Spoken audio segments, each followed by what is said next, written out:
So why do we wear helmets if they don't prevent concussions?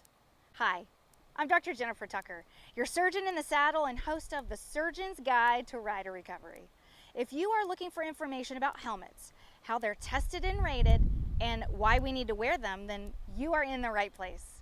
And stay tuned to the end of the video where I'll give you tips on how to fit your helmet and a way to save some money on your next helmet purchase. So, if helmets don't prevent concussions, why do we wear them? Take a look at the Courtney King Dye story. She was riding without a helmet and her horse just stumbled over his own feet. She hit the ground hard, so hard that 4 areas of her brain were affected and she was in a coma for a month. So helmets may not prevent a concussion, but they can drastically decrease the severity of an injury, they can prevent a skull fracture, and they can save your life.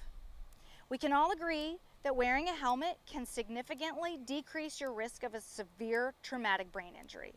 And helmets on the market today have safety ratings, but what do all those different safety ratings mean? I'm going to break it down for you. The ASTM stands for American Society for Testing of Materials. This rating is used for many sports helmets like cycling, roller skating, and skiing. The testing involves dropping a helmet onto a steel anvil, and if it withstands the impact at a force determined to result in a skull fracture or death, it passes.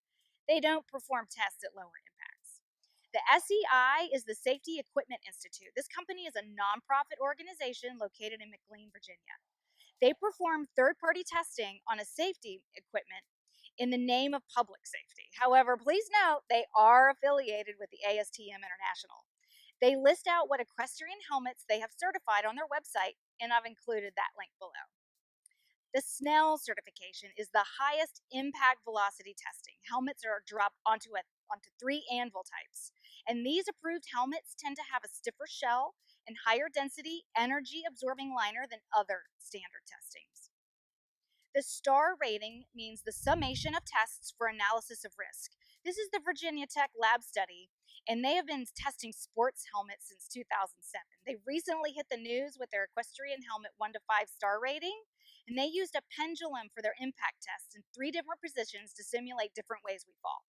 They used a male type head neck dummy, which may or may not translate to the same amount of pressure or torque during a fall, especially for us females, as well as testing of different footing models. MIPS is a multi-directional impact protection system. This company has a slip plane in the helmet to manage and dissipate energy from rotational or angular impacts. A Swedish neurosurgeon started the company to understand why people were still suffering from brain injuries despite wearing helmets.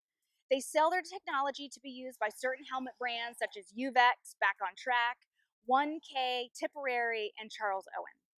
I've read the research studies, and there is no one study that stands out with respect to impact design. It's quite difficult to create an accurate reconstruction of equestrian accidents, and we don't have sensors in our helmet like football players do, so capturing adequate clinical data is a challenge. The Virginia Tech and MIPS studies provide more oblique impact tests, which recreate an actual fall with more accuracy, in my opinion. The difference between how the 2 organizations rate their products has to do with how they calculate low and high energy impacts. The Virginia Tech study put more weight on the low energy impacts versus the high, and the MIPS research weighs low and high energy equally. There is discussion about discipline-specific helmets such that high-speed, high-energy impacts will use one type of technology for jockeys and cross-country riders, and low-energy helmets for lower-energy impacts, such as that for dressage. The problem is you may fall off while mounting your 1.4 meter jumper because your stirrup leather gave, or because your dressage horse spooked and decided to run like a racehorse. So you may need different types of protection in different circumstances. For this reason, I don't think discipline-specific helmets will suffice, but maximizing safety, regardless of the velocity of the fall, is what every rider deserves. So now that you're shopping for a helmet and you've sifted through the safety ratings and you've narrowed it down to a few brands, here's how to find the proper fit.